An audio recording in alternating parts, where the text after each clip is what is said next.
ಮುನಿಗಳಿಗೆ ಭೋಜನದ ವ್ಯವಸ್ಥೆಯನ್ನ ಮಾಡುವುದಕ್ಕೆ ಅದು ಒಳಮನೆಯಲ್ಲಿರುವ ಪಾಂಚಾಲಿಯನ್ನ ಕರೆಯುತ್ತಿದ್ದರೆ ಸಂಭ್ರಮದಿಂದ ಬಂದಾಳು, ಸಂಭ್ರಮದಿಂದ ಬರಬಹುದು ಹೀಗೆ ಯೋಚಿಸಿದ್ದ ಯುಧಿಷ್ಠಿರ. ಆದರೆ ನಡೆದದ್ದು ಬೇರೆ. ಅತಿಥಿಯಾಗಿ ಬಂದಂತ ದುರ್ವಾಸರನ್ನ ಉಪಚರಿಸುವ ಭಾಗ್ಯ ದೊರೆತಿದೆ. ಮಡದಿಯ ಜೊತೆಯಲ್ಲಿ ತಮ್ಮಂದಿರ ಜೊತೆಯಲ್ಲಿ ಉಪಚಾರವನ್ನ ಮಾಡುತ್ತೇನೆ ಹೀಗೆ ಯೋಚಿಸಿಕೊಂಡು ಮಡದಿಯನ್ನ ಕರೆದರೆ ಅರಸಿ ಆರೋಗಿಸಿದ ಭಾವವ ಅರಸ ಅರಿತನು. ಆ ದ್ರೌಪದಿ ಒಳಮನೆಯಿಂದ ಬರುವಂತಹ ರೀತಿಯನ್ನ ಕಂಡಾಗಲೇ ತಿಳಿಯಿತು ಆಗಬಾರದ್ದು ಒಳಮನೆಯಲ್ಲಿ ಆಗಿ ಹೋಗಿದೆ. ಅದು ನಮಗೆಲ್ಲ ಆಶ್ಚರ್ಯವಾಗಿ ಅನ್ನವನ್ನ ನೀಡುತ್ತಾ ಇದ್ದದ್ದು ಒಂದೇ ಪಾತ್ರೆ, ಅಕ್ಷಯ ಪಾತ್ರೆ.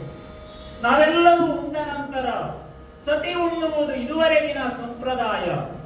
ಆಕೆ ಊಟವನ್ನ ಮಾಡಿರಲಿಕ್ಕಿಲ್ಲವೆಂದು ಭಾವಿಸಿ ಅದರ ಮುನಿಪನಿಗೆ ಭೋಜನವನ್ನ ಕೊಡುತ್ತೇನೆನ್ನುವ ಭರವಸೆಯ ಮಾತುಗಳನ್ನ ಆಡಿದ್ದಾಗಿದೆ.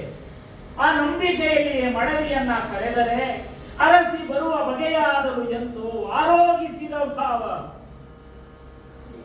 ಒಡೆಯ, ಊಟವಾಗಿದೆ, ಎಲ್ಲ ಊಟವಾಗಿದೆ, ಇನ್ನು ಅಕ್ಷಯ ಪಾತ್ರೆಯಲ್ಲಿ ತುತ್ತು ಅನ್ನ ಕಾಣಿಸಿದದು. ಮಾತನಾಡಲಿಲ್ಲ. ಆಕೆ ಬರುವ ಭಾವದಲ್ಲಿ ಅರಸ ಅರಿತಿದ್ದಾನೆ. ಆಕೆಯ ಮುಖಭಾವವನ್ನ ನೋಡುವಾಗಲೇ ತಿಳಿದಿದೆ ಮಡದಿ ಉಂಟು ಮುಗಿದಿದೆ. ಇನ್ನು ಅಕ್ಷಯ ಪಾತ್ರೆಯಲ್ಲಿ ತುತ್ತು ಅನ್ನ ಕಾಣಿಸಲಿಲ್ಲ ಎಂದಾದರೆ ಅದು 88,000 ವಿಪ್ರರ ಜೊತೆಯಲ್ಲಿ ಬಂದಂತ ಮುನಿಪನಿಗೆ ಯಾವ ಬಗೆಯಲ್ಲಿ ಭೋಜನವನ್ನ ಕರುಣಿಸುವುದು, ಯಾವ ಬಗೆಯಲ್ಲಿ ಕರುಣಿಸುವುದು? ಹರ್ಷವೆಲ್ಲ ಮಾಯವಾಯಿತು. ಅದು ಮುನಿಪನ ದರ್ಶನವಾಯಿತಲ್ಲ ಎನ್ನುವ ಸಂಭ್ರಮದಲ್ಲಿದ್ದ. ಆ ಸಂಭ್ರಮವೆಲ್ಲ ಒಂದೇ ಕ್ಷಣದಲ್ಲಿ ಚಂದ್ರನನ್ನ ರಾಹುವು ನುಂಗುವ ರೀತಿಯಲ್ಲಿ ಮರುಕ್ಷಣದಲ್ಲಿ ಸಂತೋಷದ ಮುಖದಲ್ಲಿ ರಾಹುವಿನ ಛಾಯೆ ಆವರಿಸಿ ಬಿಟ್ಟಿದ್ದಲ್ಲ. ಧೈರ್ಯವನ್ನ ಕಳೆದುಕೊಂಡ ಭಾವನೆಗಳ ತುಮುಲ ಏರ್ಪಟ್ಟು ಅದು ಕಣ್ಣಿನಿಂದ ಬಿಸಿಯಾದ ನೀರು ಉದುರುತ್ತಿದೆ. ಸಹಿಸಲಾರ.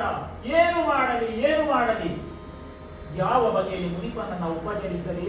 ಬಂದವನು ಸಾಮಾನ್ಯನಾದ ಮುನಿಪನೇ.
ಚಿತ್ತೈಸು ಎಂದ ಯಮಸೂನು.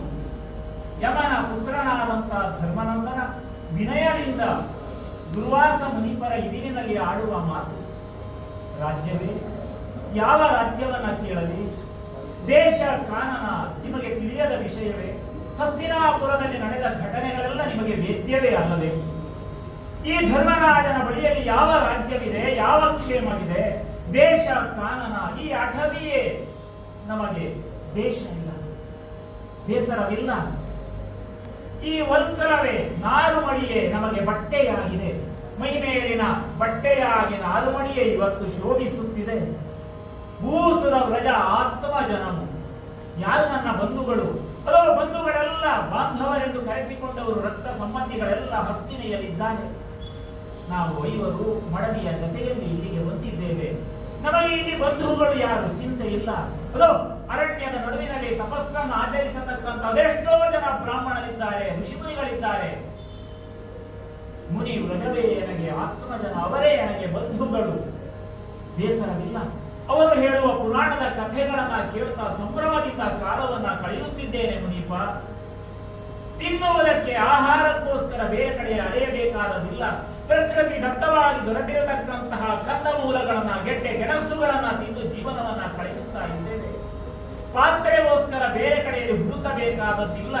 ಪಾಲಾಶ ಪತ್ರವೇ ಯಮಗೆ ಪಾತ್ರೆ, ಮುತ್ತುಗದ ಎಲೆಯನ್ನ ತಂದು ಪಾತ್ರೆಯನ್ನಾಗಿ ಮಾಡಿಕೊಂಡು ಅದು ಆ ಪಾತ್ರೆಯಲ್ಲಿ ಅನ್ನವನ್ನ, ಕಂದ ಮೂಲಗಳನ್ನ ತಿನ್ನುತ್ತಾ ಜೀವನವನ್ನ ಸಾಗಿಸುತ್ತಾ ಸುದೀರ್ಘ ಕಾಲದ ಈ ವನವಾಸವನ್ನ ಕಳೆಯುತ್ತಾ ಇದ್ದೇವೆ ಮುನಿಪ. ಇದರಲ್ಲಿ ಬೇಸರವಿಲ್ಲ ನಮಗೆ. ಕುಡಿಯುವುದಕ್ಕೆ ಅನಿವಾರ್ಯವಾಗಿ ಬೇಕಾದದ್ದು ಗಂಗೆ. ಅದೋ ಯಮುನೆಯ ತೀರದಲ್ಲಿ ನಾವು ಇದ್ದೇವೆ. ಪಾನಕ್ಕೂ ಮಜ್ಜನಕ್ಕೂ, ಪಾನ ಎಂದರೆ ಕುಡಿಯುವುದಕ್ಕೆ, ಮಜ್ಜನ ಅಂದರೆ ಸ್ನಾನ ಮಾಡುವುದಕ್ಕೆ, ಪಾನ ಮಜ್ಜನಕ್ಕೆ ಯಮುನೆಯ ತೀರ್ಥವಿದೆಯಲ್ಲ. ಹಾಗಾದರೆ ಮನುಷ್ಯನಿಗೆ ಬೇಕಾದದ್ದು ಯಾವುದು? ವಾಸ ಮಾಡುವುದಕ್ಕೆ ಕಾನನ, ಉಡುವುದಕ್ಕೆ ನಾರುಮಡಿ, ಪಾತ್ರೆಯಾಗಿ ಪಲಾಶದ ಪತ್ರ, ಗೆಡ್ಡೆ ಗೆಣಸುಗಳು ತಿನ್ನುವುದಕ್ಕೆ. ಅದು ಸದಾಕಾಲ ಧರ್ಮ ಚಿಂತನೆಯನ್ನ ಮಾಡತಕ್ಕಂಥ ಋಷಿಮುನಿಗಳ ಸಹವಾಸ. ಇದಕ್ಕಿಂತ ಮಿಗಿಲಾಗಿ ಬೇಕಾದುದೇನು? ಇದೇ ಎಮ್ಮಯ ರಾಜ್ಯ, ಗುರುಭವನವಿದು ಅಂತ ಮಾತು ನೋಡಿ. ಜ್ಞಾನಿಗಳು ತುಂಬಿದಂಥದ್ದು, ಅಲ್ಲಿ ಎಲ್ಲ ಸ್ವಾರ್ಥಿಗಳು ತುಂಬಿರಬಹುದು. ಅದು ಆ ಸಿಂಹಾಸನಕ್ಕೋಸ್ಕರ ಹಪಹಪಿಸತಕ್ಕಂಥ, ದ್ವೇಷದಿಂದ ವರ್ತಿಸತಕ್ಕಂಥ ಜನರಿಂದ ದೂರ ಬಂದರೂ ಕೂಡ ಗುರುಭವನದಲ್ಲಿ ವಾಸ ಮಾಡ್ತಾ ಇದ್ದೇವೆ. ಗುರುವಿನದಕ್ಕೆ ಹಿರಿಯ ಜ್ಞಾನಿ ಅಂತ ಅರ್ಥ. ಜ್ಞಾನದ ಬೆಳಕನ್ನ ಕೊಡತಕ್ಕಂಥ ಅದೆಷ್ಟೋ ಋಷಿಮುನಿಗಳ ಧರ್ಮದ ಕಥೆಗಳನ್ನ ಕೇಳುತ್ತಾ ಇದನ್ನೇ ರಾಜ್ಯವೆಂದು ಪರಿಭಾವಿಸಿಕೊಂಡು ಈ ಯಮುನೆಯ ತೀರದಲ್ಲಿ ಕಾಲವನ್ನ ಕಳೆಯುತ್ತಾ ಇದ್ದೇವೆ. ನಿಮ್ಮ ಆಗಮನ ಸಂತೋಷವನ್ನ ಕೊಟ್ಟಿದೆ. ಚಿತ್ತೈಸು ಜೀಯ ಎಂದ ಯಮಸೂನು. ಯಮ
ಹಸ್ತಿನೆಗೆ ಬಂದಿದ್ದಾನೆ ಎಂದಾದ್ರೆ ಇದಿರುಗೊಳ್ಳುವ ಬಗೆ ಹೇಗೆ? ಸ್ವರ್ಣ ಪೀಠವನ್ನ ಕೊಟ್ಟರೆ ಮುಗಿಯಿತೆ, ಹೊಳೆವ ಹೊಂಗಳಶದಲ್ಲಿ ಜಲವ ತುಂಬಿ ಎಂದು ಕವಿ ವರ್ಣನೆ ಮಾಡ್ತಾನೆ. ತನ್ನ ರಾಜವೈಭವವನ್ನು ಮುನಿಪನಿಗೆ ತೋರಿಸಬೇಕಾಗಿದೆ. ಕೇವಲ ಅದರ ಆತಿಥ್ಯದಲ್ಲಿ ದೋಷವಾಯಿತು ಎಂದು ಮುನಿಪರು ಮುನಿಸಿಕೊಳ್ಳಬಾರದು. ಆ ಕಾರಣದಿಂದ ಅವರನ್ನ ಸಂತೃಪ್ತಿಪಡಿಸುವ ವಿಧಾನವನ್ನ ಚೆನ್ನಾಗಿಯೇ ಅರಿತವನಿದ್ದಾನೆ ಸುಯೋಧನ. ಪಾಂಡವರ ವಿಷಯದಲ್ಲಿ ದ್ವೇಷವಿರಬಹುದು, ಆದರೆ ಬಂದ ಮುನಿಪರನ ಇದಿರುಗೊಳ್ಳುವಲ್ಲಿ ದೋಷವಿಲ್ಲವಲ್ಲ. ಹೊನ್ನ ಕಲಶದಲ್ಲಿ ಜಲವನ್ನ ತಂದು ಮಧುಪರ್ಕಗಳನ್ನ ಕೊಡುವ ಮೊದಲು ಅರ್ಘ್ಯ ಪಾದ್ಯಗಳನ್ನ ನೀಡಿದ್ದಾನೆ. ಅರ್ಘ್ಯವೆಂದರೆ ಕೈ ತೊಳೆಯಲು ಕೊಡುವ ನೀರು, ಪಾದ್ಯವೆಂದರೆ ಕಾಲು ತೊಳೆಯಲು ಕೊಡುವ ನೀರು. ಅರ್ಘ್ಯ ಪಾದ್ಯಗಳನ್ನ ಕೊಟ್ಟ, ಮಧುಪರ್ಕಗಳನ್ನ ಕೊಟ್ಟ. ಅದು ಹತ್ತಿರದಲ್ಲಿರುವ ಬೀಸಣಿಕೆಯನ್ನ ತೆಗೆದುಕೊಂಡು ತಾನೇ ಗಾಳಿಯನ್ನ ಬೀಸಿದ ಉಪಚಾರವನ್ನ ಮಾಡ್ತಾನೆ. ಗೃಹಸ್ಥನಾದವನು ಯತಿಯನ್ನ ಸತ್ಕಾರ ಮಾಡಬೇಕಾದುದು ಅನಿವಾರ್ಯವಾದ ಗೃಹಸ್ಥ ಧರ್ಮ. ಧರ್ಮಶಾಸ್ತ್ರ ಕೂಡ ಇದನ್ನು ಒಪ್ಪುತ್ತದೆ. ಆ ಕಾರಣದಿಂದಾಗಿಯೇ ಈಗ ಸ್ವತಃ ತಾನೇ ಇದಿರಾಗಿ ನಿಂತು ಮುನಿಪರ ಉಪಚಾರಗಳನ್ನ ಮಾಡಿದ್ದಾನೆ. ತೃಪ್ತಿ ಇಲ್ಲ ಸುಯೋಧನನಿಗೆ. ತನ್ನ ಉಪಚಾರದಿಂದ ಸಂತುಷ್ಟರಾಗಬೇಕು ಇವರು. ಏನನ್ನ ಕೊಡಬಲ್ಲೆ? ಅರಮನೆಯಲ್ಲಿ ಎಂದಿಗೂ ನಡೆಯುವುದು ಕ್ಷುದ್ರಸೋಪೇತವಾದ ಭೋಜನವೇ. ಇವತ್ತು ಮತ್ತಷ್ಟು ವಿಶಿಷ್ಟವಾದ ಸೋಪಸ್ಕರಗಳ ಜೊತೆಯಲ್ಲಿ ವಿಶಿಷ್ಟವಾದ ಭೋಜನದ ವ್ಯವಸ್ಥೆ ಆಗಲಿ. ಮುನಿಪರೊಬ್ಬರೇ ಬಂದದ್ದಲ್ಲವಲ್ಲ, ಗಡಣ ಬಂದಿದೆ. 88,000 ಕವಿ ವರ್ಣನೆ ಮಾಡ್ತಾನೆ. ಅಷ್ಟೊಂದು ಜನರಿಗೆ ರಾಜನ ಆತಿಥ್ಯ ಹೇಗಿದೆ ತೋರಿಸಬೇಕು, ಸುಯೋಧನನ ವೈಭವ ಪ್ರಕಟಗೊಳ್ಳಬೇಕು. ಈ ನೆಲೆಯಲ್ಲಿ ಚಿಂತನೆಯನ್ನ ಮಾಡಿ ಷಡ್ರಸೋಭೇದವಾದ ಭೋಜನವನ್ನ ಮಾಡಿ ಬಡಿಸಿ ಅವರನ್ನ ಉಪಚರಿಸಿ ಉಂಡು ತೇಗಿದ ಸಂದರ್ಭದಲ್ಲಿ ಸಂತುಷ್ಟರಾದಂತಹ ದುರ್ವಾಸರೇ ಸ್ವತಃ ಪ್ರಶ್ನೆ ಮಾಡ್ತಾರೆ, ರಾಯನಾಗಿ ಮುನಿಪನು ಬಂದಾಗ ಯಾವ ಆತಿಥ್ಯವನ್ನ ನೀನು ಮಾಡಬೇಕಿತ್ತು ಅದನ್ನ ಮಾಡಿದೆಯಲ್ಲ, ಸಂತೋಷಗೊಂಡಿದ್ದೇನೆ. ಯಾವ ವರ ಬೇಕು ಕೇಳು. ತಿಥಿ ಇಲ್ಲದೆ ಬಂದವರು ಇವರು, ಅತಿಥಿಯಾಗಿ ಬಂದವರು. ಆತಿಥ್ಯವನ್ನ ಚೆನ್ನಾಗಿಯೇ ಮಾಡಿದ್ದಾನೆ. ಆ ಆತಿಥ್ಯವನ್ನ ಸ್ವೀಕಾರ ಮಾಡಿದಂತಹ ಮುನಿಪ ದುರ್ವಾಸ ಪ್ರಶ್ನೆ ಮಾಡ್ತಾನೆ, ಇಷ್ಟೊಂದು ಆತಿಥ್ಯವನ್ನ ನೀಡಿದಂತ ನಿನಗೆ ಯಾವ ಒಳಿತನ್ನ ನಾನು ಮಾಡಲಿ?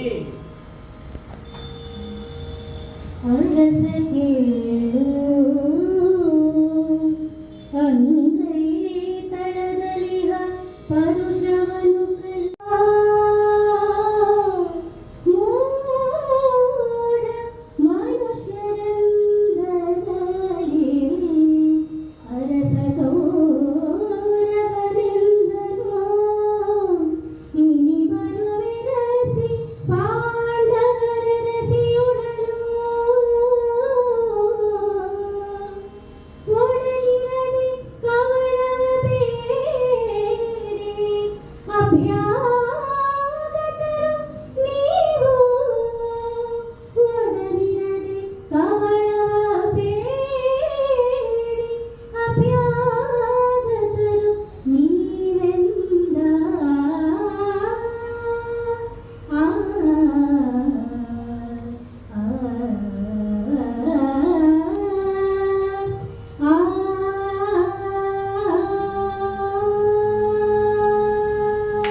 ಸುಯೋಧನ ಮುನಿಪನೇನೋ ಒಲಿದು ಬೇಡಿದ ವರವನ್ನ ಕೊಡುತ್ತೇನೆ ಎಂದು ಅನುಗ್ರಹ ಪೂರ್ವಕವಾಗಿ ಕೊಡಲು ಮುಂದಾದರೆ ಕೇಳಬಹುದಿತ್ತಲ್ಲ ಒಳ್ಳೆಯ ಬಹುಮಾನವನ್ನ. ಕೇಳಿದನೆ, ಕೇಳುವವನೇ ದುರ್ಯೋಧನ. ಇದೇನು ಕೇಳಿದ? ಅಂಗೈ ತಳದಲಿಹ ಪರುಷವನು ಕಲ್ಲೆಂದು. ಎಂತ ಚಂದದ ದೃಷ್ಟಾಂತ ಕೊಡ್ತಾನೆ. ಮುನಿಪರು ಸಂತೋಷಗೊಂಡು ವರವನ್ನ ಕೊಟ್ಟರೆ ಸ್ವರ್ಗವನ್ನ ಬಯಸಿದರೆ ಕೊಟ್ಟಾರು. ಕೇಳುವ ಸಾಮರ್ಥ್ಯ, ಅಂತರಂಗದ ಆ ಸೌಂದರ್ಯ ಇರಬೇಕಲ್ಲ ಆತನಲ್ಲಿ. ಅದನ್ನೇ ಕಳೆದುಕೊಂಡವನು. ಒಂದೇ ಮಾತಿನಲ್ಲಿ ಕುಮಾರವ್ಯಾಸ ಎಷ್ಟು ಚಂದದಲ್ಲಿ ಹೇಳ್ತಾನೆ, ಅಂಗೈ ತಳದಲಿಹ ಪರುಷವನು. ಪರುಷಮಣಿ ಕೇಳಿದ್ದನ್ನ ಕೊಡುವಂಥದ್ದು, ಬಯಸಿದರೆ ಸ್ವರ್ಗದ ಕಾಮಧೇನುವನ್ನ ಕೊಡಬಲ್ಲದು, ಮುಕ್ತಿಯ ಪದವಿಯನ್ನು ಅನುಗ್ರಹಿಸುವ ಸಾಮರ್ಥ್ಯವುಳ್ಳವನು ಅಂತಹ ಮುನಿಪ. ಆದರೆ ಕೇಳಿದ್ದು ಏನನ್ನ? ಕೊಟ್ಟ ಪರುಷದ ಮಣಿಯನ್ನ ಕಲ್ಲೆಂದು ದೂರಕ್ಕೆ ಎಸೆದು ಎಂತ ಅನರ್ಥವನ್ನ ಮಾಡಿಬಿಟ್ಟ. ಸಾಮಾನ್ಯವಾದ ಗಾಜಿನ ಹರಳನ್ನ ಬಯಸಿದನಲ್ಲ. ಸುಯೋಧನ ಶಾಶ್ವತವಾದ ಪದವಿಯನ್ನ ಬಯಸಿದ್ದರೆ ಸಿಗುತ್ತಿತ್ತು ದುರ್ವಾಸರಿಂದ. ಕೇಳಲಿಲ್ಲ. ಕೇಳಿದ ಮತ್ತೆ ಪಾಂಡವರ ದ್ವೇಷವನ್ನೇ, ಹಗೆತನವನ್ನೇ ಗಟ್ಟಿ ಮಾಡಿಕೊಂಡು ಪಾಂಡವರ ವಿನಾಶಕ್ಕೆ ಕಾರಣವಾಗುವ ವರವನ್ನ ಕೇಳಿದನಲ್ಲ. ಹೋಗಬೇಕು ನೀವು. ವನದ ನಡುವಿನಲ್ಲಿ ಕಷ್ಟಗಳ ಪರಂಪರೆಯನ್ನು ಅನುಭವಿಸುತ್ತಾ ಪಾಂಡವರಿದ್ದಾರಲ್ಲ, ಆ ಕಾನನಕ್ಕೆ ಈ ಬಗೆಯಲ್ಲಿ ನೀವು ತೆರಳಬೇಕು. ಏನು ಅನರ್ಥ! ಇವನಿಂದ ಬಹುದೂರಕ್ಕೆ ಸಾಗಿದ ನಂತರವೂ ಕೂಡ ಪಾಂಡವರ ಕುರಿತಾದ ದ್ವೇಷ ಒಳಿಯಲಿಲ್ಲ ದುರ್ಯೋಧನನ ಮನಸ್ಸಿನಲ್ಲಿ. ಈಗಲೂ ಪಾಂಡವ ದ್ವೇಷವೇ ತುಂಬಿಕೊಂಡಿದೆ. ಮುನಿಪನು ವರವನ್ನ ಕೊಡುವಾಗಲೂ ಕೂಡ ಆ ಮುನಿಪನನ್ನು ಕೂಡ ತನ್ನ ಆಟದ ದಾಳವನ್ನಾಗಿ ಬಳಸಿಕೊಳ್ಳುತ್ತಾನೆ ದುರ್ಯೋಧನ. ಹೋಗಬೇಕು ನೀವು. ಅದು ಕಾನನದ ನಡುವಿನಲ್ಲಿ ಯಮುನಾ ನದಿಯ ತೀರದಲ್ಲಿ ಪಾಂಡವರು ವನವಾಸವನ್ನು ಅನುಭವಿಸುತ್ತಾ ಇದ್ದಾರೆ. ಅಲ್ಲಿಗೆ ಹೋಗಬೇಕು. ಹೋಗುವುದು ಹೇಗೆ? ಈ ಬಗೆಯಲ್ಲಿಯೇ ಇಂದು ನನ್ನ ಅರಮನೆಗೆ ಬಂದಿರಲ್ಲ 88,000 ಜನರನ್ನ ಸೇರಿಕೊಂಡು ಈ ಬಗೆಯಲ್ಲಿಯೇ ಅಲ್ಲಿಗೆ ಹೋಗಬೇಕು. ಹೋಗುವುದು ಸಂದರ್ಭ ಕೂಡ ಇದೆ. ಯಾವಾಗ ಹೋಗಬೇಕು? ಅದು ಅರಸನ ಮಡದಿಯಾದಂತಹ ದ್ರೌಪದಿ ಭೋಜನವನ್ನ ಮುಗಿಸಿದ ನಂತರ ಅನ್ನವನ್ನ ಬಯಸಿ ನೀವು ಅತಿಥಿಯಾಗಿ ಅಲ್ಲಿಗೆ ಹೋಗಬೇಕು. ಎಂತ ವಿಚಿತ್ರದ ಮಾತು! ಕವಿ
ವಿದ್ಯಾವಂತರಾದರೂ ಕೂಡ ಯಾವಾಗ ಆತ ಪರಿಪಕ್ವನಾಗ್ತಾನೆ, ಪರಿಪೂರ್ಣನಾಗ್ತಾನೆ ಎನ್ನುವಂತ ಪ್ರಶ್ನೆ ಬಂದಾಗ ಹಿರಿಯರು ಕೊಟ್ಟ ಉತ್ತರ ಇದೆ. ವಿದ್ಯಾ ರದ್ಯಾಪಿ ಸಾ ವದ್ಯ ವಿನಾ ವಿನಯ ಸಂಪದಂ. ಎಷ್ಟೇ ಚೆನ್ನಾಗಿ ವಿದ್ಯಾಭ್ಯಾಸ ಮಾಡಿದ್ದು ಇದ್ದರೂ ಕೂಡ ವಿನಯ ಗುಣವೆನ್ನುವುದು ಆತನಿಗೆ ಭೂಷಣಪ್ರಾಯವಾಗಿ ಇಲ್ಲ ಅಂತ ಆದರೆ ಆತನ ವಿದ್ಯೆ ಎನ್ನುವುದು ವಧೆಗೆ ಸಮಾನವಾದದ್ದು. ಆ ಬಗೆಯಲ್ಲಿ ಯೋಚನೆ ಮಾಡಿ ನೋಡಿದರೆ ದ್ರೋಣಾಚಾರ್ಯರ ಮುಖದಿಂದ ಕಲಿತಂತಹ ವಿದ್ಯೆಯಲ್ಲಿ ವಿನಯವನ್ನೇ ರೂಢಿಸಿಕೊಂಡವರು ಪಾಂಡವರು. ಈ ನಡುವಿನಲ್ಲಿ 88,000 ವಿಪ್ರರ ಜೊತೆಯಲ್ಲಿ ದುರ್ವಾಸ ಮುನಿಗಳು ಬರುತ್ತಿದ್ದಾರೆ. ಸಂಧ್ಯಾಕಾಲದಲ್ಲಿ ಸತಿಯು ಉಂಡ ನಂತರ ಬಂದ ಅಕ್ಷಯ ಪಾತ್ರೆಯನ್ನ ಅನುಗ್ರಹ ಪೂರ್ವಕವಾಗಿ ಸೂರ್ಯನಿಂದ ಪಡೆದವರು ಪಾಂಡವರು. ಆ ಅಕ್ಷಯ ಪಾತ್ರೆ ದಿನದ ಮಟ್ಟಿಗೆ ಬೇಕಾದ ಆಹಾರವನ್ನ ಕರುಣಿಸುತ್ತದೆ.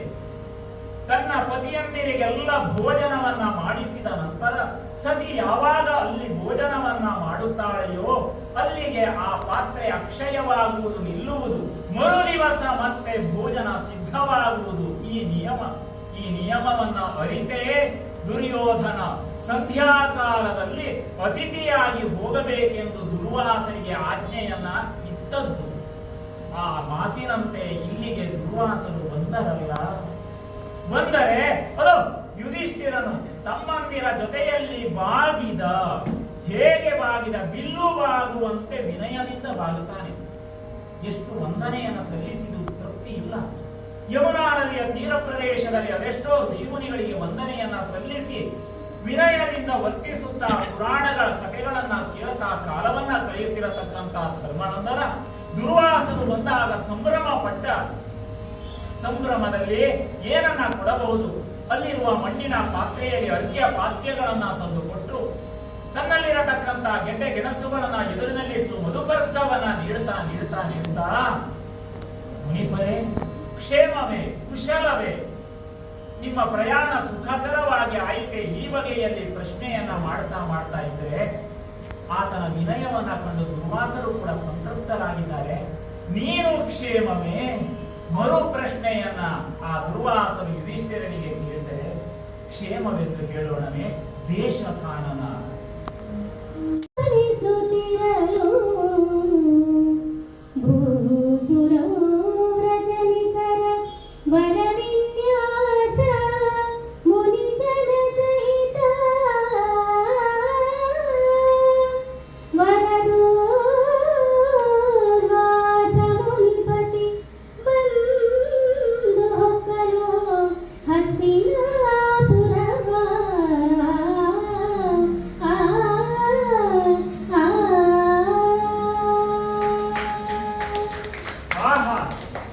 ದುರ್ಯೋಧನನ ಆ ಏಕಚಕ್ರಾಧಿಪತಿತ್ವದ ವೈಭವವನ್ನ ಯಾವ ಬಗೆಯಲ್ಲಿ ಕೊಂಡಾಡೋಣ?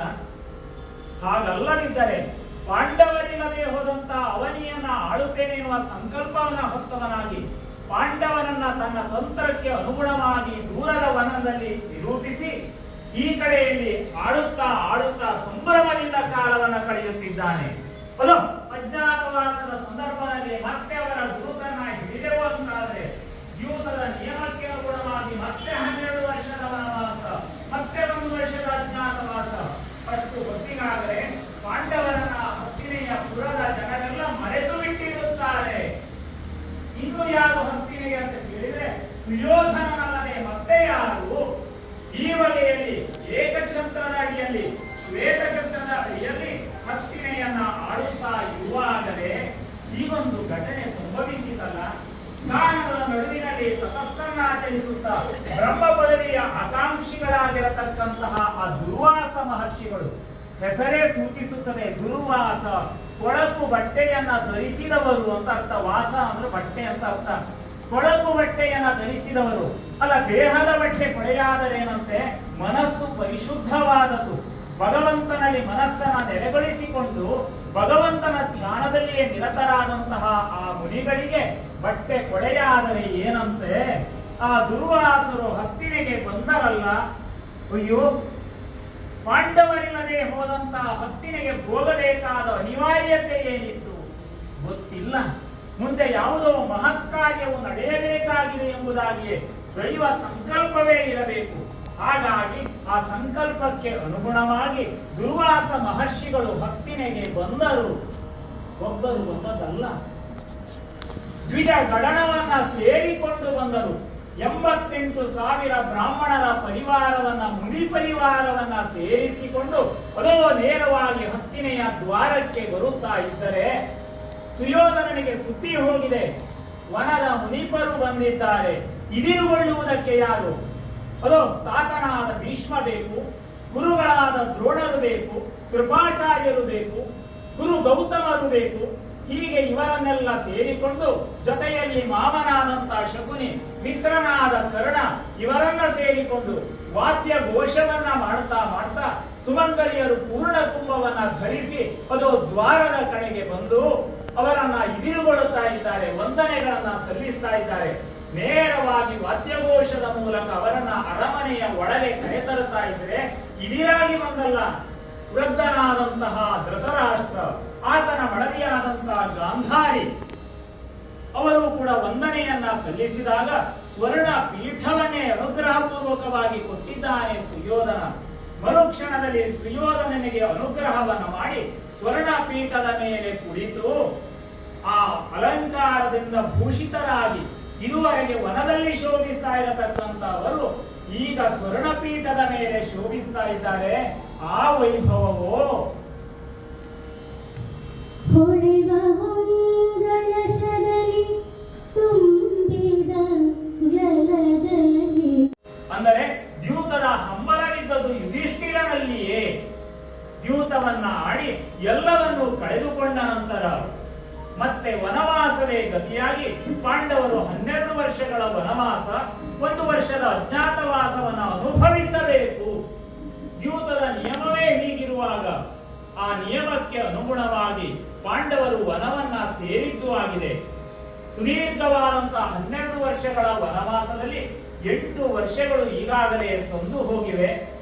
ಯಮುನಾ ನದಿಯ ತೀರ್ಥ ಪ್ರದೇಶದಲ್ಲಿ ಪವಿತ್ರವಾಗಿರತಕ್ಕಂಥ ಮುನಿಗಳ ಪುರಾಣ ಶ್ರವಣಗಳನ್ನ ಕೇಳ್ತಾ ಕೇಳ್ತಾ ತತ್ಪರರಾಗಿ ಯುಧಿಷ್ಠಿರನು ಈ ಕಡೆಯಲ್ಲಿ ಇದ್ದರೆ, ಆ ಕಡೆಯಲ್ಲಿ ಹಸ್ತಿನೆಯಲ್ಲಿ ದುರ್ಯೋಧನ ವೈಭವದಿಂದ ರಾಜ್ಯಭಾರವನ್ನ ಮಾಡ್ತಾ ಇದ್ದಾನೆ. ಆ ವೈಭವದ ಘಟನೆ ನಡೆಯುತ್ತಿರುವಾಗಲೇ ಈ ಒಂದು ಘಟನೆ ಸಂಭವಿಸಿತಲ್ಲ. ಸುಯೋಧನನು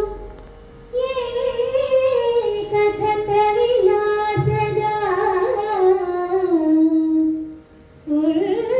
ಉರ್ವಿರಾಜಪದ ವಿನ್ಯಾಸ ವಿಭವದ. ಅಂದರೆ ದ್ಯೂತದ ಹಂಬಲವಿದ್ದದ್ದು ಯುಧಿಷ್ಠಿರನಲ್ಲಿಯೇ. ದ್ಯೂತವನ್ನ ಆಡಿ ಎಲ್ಲವನ್ನೂ ಕಳೆದುಕೊಂಡ ನಂತರ ಮತ್ತೆ ವನವಾಸವೇ ಗತಿಯಾಗಿ ಪಾಂಡವರು 12 ವರ್ಷಗಳ ವನವಾಸ, 1 ವರ್ಷದ ಅಜ್ಞಾತವಾಸವನ್ನ ಅನುಭವಿಸಬೇಕು. ದ್ಯೂತದ ನಿಯಮವೇ ಹೀಗಿರುವಾಗ ಆ ಆ ನಿಯಮಕ್ಕೆ ಅನುಗುಣವಾಗಿ ಪಾಂಡವರು ವನವನ್ನ ಸೇರಿದ್ದು ಆಗಿದೆ. ಸುದೀರ್ಘವಾದಂತಹ 12 ವರ್ಷಗಳ ವನವಾಸದಲ್ಲಿ 8 ವರ್ಷಗಳು ಈಗಾಗಲೇ ಸಂದು ಹೋಗಿವೆ.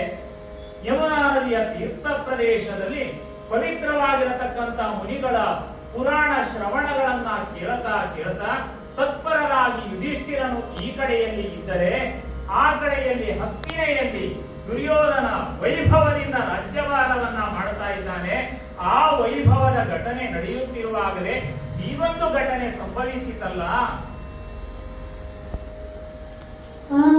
ಸುಯೋಧನನು ಏಕಛತ್ರ ವಿಲಾಸದ ಉರ್ವಿರಾಜಪದ ವಿನ್ಯಾಸ ವಿಭವದ ಸದೀಂಗೋ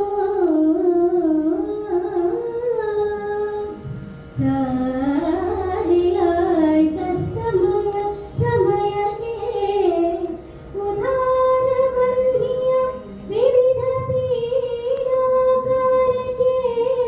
ಉಂಟೆ ಚಿಕಿತ್ಸೆ ಉದರ ಬನ್ನಿಯ ವಿವಿಧ ಪೀಡಾಕಾರಕ್ಕೆ ಉಂಟೆ ಚಿಕಿತ್ಸೆ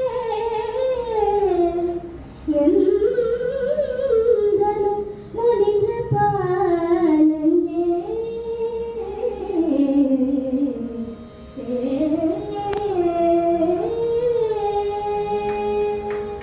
ಧರ್ಮೀಪತಿ, ಇದೇನು ಉಪಚಾರದ ಮಾತು?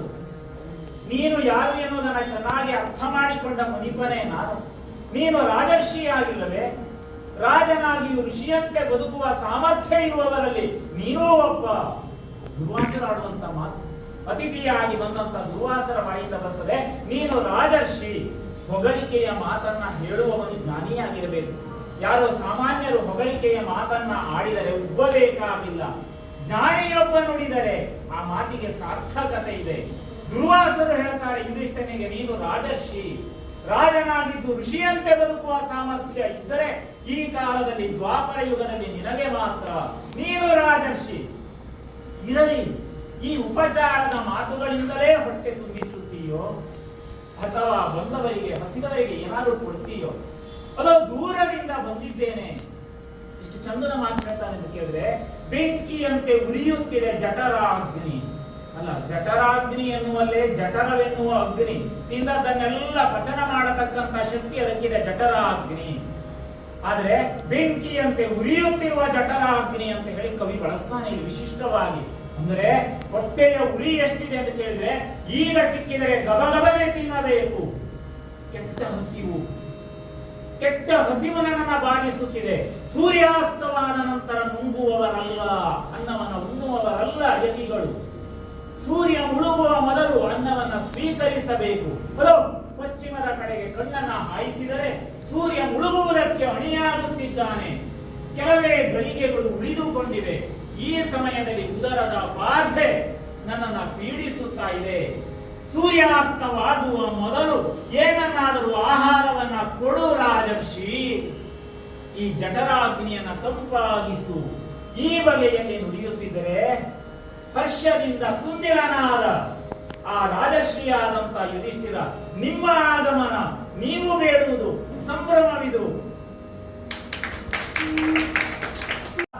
ಅದು ಅಲ್ಲಿಗೆ ನೀವು ಹೋಗಬೇಕು, ಮತ್ತೆ ಅನ್ನವನ್ನ ಬಯಸಬೇಕು ಅಂತ ಕೇಳಿದ್ರೆ ಮನಸ್ಸಿನಲ್ಲಿ ನಗುತ್ತಾರೆ ದುರ್ವಾಸರು. ಒಳಿತನ್ನ ಬಯಸಿ ಒಳಿತನ್ನ ಕೊಡುತ್ತೇನೆ ಅಂತ ಹೇಳಿದರೆ ತೆಗೆದುಕೊಳ್ಳುವವನಿಗೆ ಯೋಗ್ಯತೆ ಇರಬೇಕಲ್ಲ. ಆ ಯೋಗ್ಯತೆಯನ್ನ ಕಳೆದುಕೊಂಡವನು ಇರಬೇಕು ಇಂದ. ಹಾಗಲ್ಲದಿದ್ದರೆ ಕೊಟ್ಟದ್ದನ್ನ ಬಿಸಾಡಿ ಇನ್ನೇನೋ ಬೇಡ್ತಾ ಇದ್ದಾನೆ, ಚಿಕ್ಕ ಮಕ್ಕಳ ಹಾಗೆ. ಹಾಗೆ ಆಗಲಿ. ಈ ಬಗೆಯಲ್ಲಿ ನಸುನಕ್ಕು ನೀನು ಅಂದಂತೆ ಆಗಲಿ, ಕೊಟ್ಟ ಮಾತಿನಂತೆ ನಡೆಯುತ್ತೇವೆ ಅಂತ ಹೇಳಿ ಭರವಸೆಯ ನುಡಿಯನ್ನ ಹೇಳಿ ತನ್ನ ಗಡನದ ಜೊತೆಯಲ್ಲಿ ದುರ್ವಾಸರು ವನದ ಕಡೆಗೆ ಹೆಜ್ಜೆ ಹಾಕ್ತಾ ಇದ್ರೆ ಭೀಷ್ಮ, ದ್ರೋಣ, ಕೃಪಾದಿಗಳು ಚಿಂತಿಸ್ತಾರೆ. ಅದು ಇದು ಯಾವುದರ ವ್ಯಾಮೋಹ ಬೇಡವೆಂದು ಧರ್ಮೋಚಿತವಾಗಿ ಬಂದ ವನವಾಸವನ್ನು ಅನುಭವಿಸುವುದಕ್ಕೆ ಪಾಂಡವರು ಅರಣ್ಯಕ್ಕೆ ಹೋದಾಗಲೂ ಕೂಡ ಪಾಂಡವ ದ್ವೇಷವನ್ನ ಮರೆಯದೆ ಹೋದನಲ್ಲ ಈ ದುರ್ಯೋಧನ.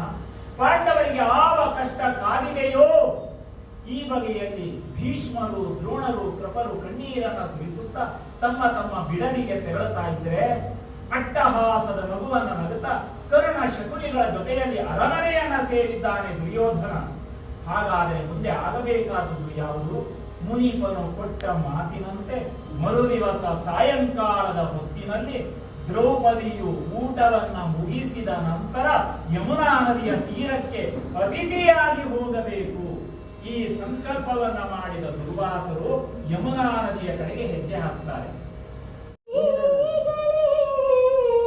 ಸುಟ್ಟುಮುಟ್ಟಿರುವನು ಜಗತ್ರಯವ ಮುಳ್ಪ್ರಡಮುನಿದು ಕಾಪಿಸಲಿ ಶಾಪವ ಕೊಡಲಿ ನಾರದ ಕಂಜಿನೋ ಎನ್ನಯ ನುಡಿಗೆ ಅಮೃತ ಸಂಭಾವಿಸಿದಲ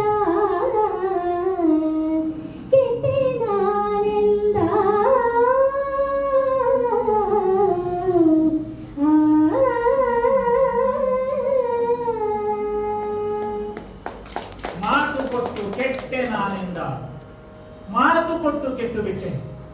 ಹೀಗಾಗುತ್ತದೆ ಎಂದು ಭಾವಿಸಿರಲಿಲ್ಲ. ಆಗಬಾರದ್ದು ಆಗಿ ಹೋಯಿತು. ಕೊಂದವನೇನು ಸಾಮಾನ್ಯನೇ?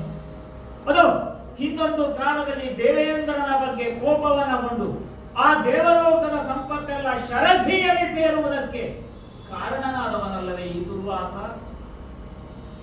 ಸುಗಂಧಭರಿತವಾದ ಮಾಲೆಯನ್ನ ಕೊಂಡು ಹೋಗಿ ಅದು ಆ ಪುರಂದರನ ಕೊರಳಿನಲ್ಲಿ ಧರಿಸುವುದಕ್ಕೆ ಕೊಟ್ಟರೆ ಆ ಮಾಲೆಯನ್ನ ತಾನು ಏರಿದಂತ ಐರಾವತಕ್ಕೆ ಹಾಕಿದ ಮರುಕ್ಷಣದಲ್ಲಿ ಆ ಆನೆಯಾದರೂ ಮಾಲೆಯ ಮಹತ್ವವನ್ನ ತಿಳಿಯದೆ ಪುಷ್ಪಮಾಲಿಕೆಯನ್ನ ಸುಂಡಿಲಿನಿಂದ ನೆಲಕ್ಕೆ ಬಡಿದು ಕಾಲಿನಿಂದ ಹೊಸಕಿ ಹಾಕಿದಾಗ ಶಿವನಿಂದ ಅನುಗ್ರಹ ಪೂರ್ವಕವಾಗಿ ಸಿಕ್ಕಿದಂತಹ ಪುಷ್ಪಮಾಲೆಯನ್ನ ಪುರಂದರನು ಧರಿಸಲಿ ಎಂದು ಕೊಟ್ಟರೆ ಆನೆಯ ಕಾಲಿನಿಂದ ತುಳಿಸಿದನಲ್ಲ. ಅಹಂಕಾರ ಈ ಪುರಂದರನಿಗೆ. ದೇವಲೋಕದ ಸಂಪತ್ತೆಲ್ಲ ಶರಧಿಯನ್ನ ಸೇರಲಿ ಈ ಬಗೆಯಲ್ಲಿ ಶಾಪವನ್ನು ಕೊಟ್ಟು ದೇವಲೋಕದ ಸುವಸ್ತುಗಳೆಲ್ಲ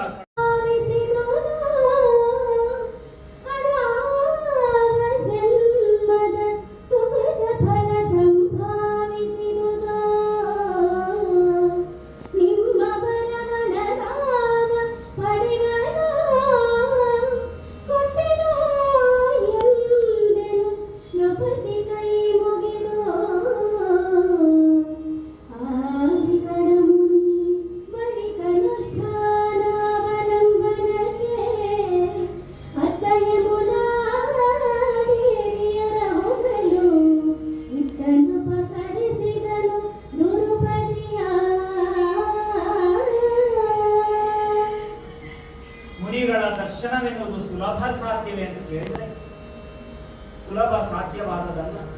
ಪೂರ್ವಜನ್ಮದ ಸುಕೃತವಿಲ್ಲದೆ ಪುಣ್ಯ ಋಷಿಗಳ ದರ್ಶನವಾಗಲಾರದು.